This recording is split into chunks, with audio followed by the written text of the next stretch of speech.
How to make popcorn in a paper bag in your microwave. You'll need a paper bag, lunch size, a 1/4 cup of popcorn kernels, salt, and a little oil. Put the popcorn in the bag, a little drizzle of oil, and some salt. Fold over several times.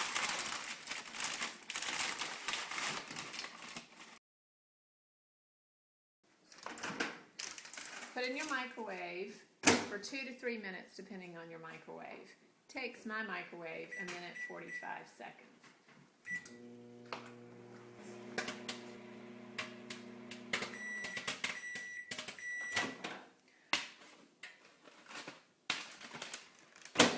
You can tell when your popcorn is done when the kernels slow down to 2 to 3 seconds between pops.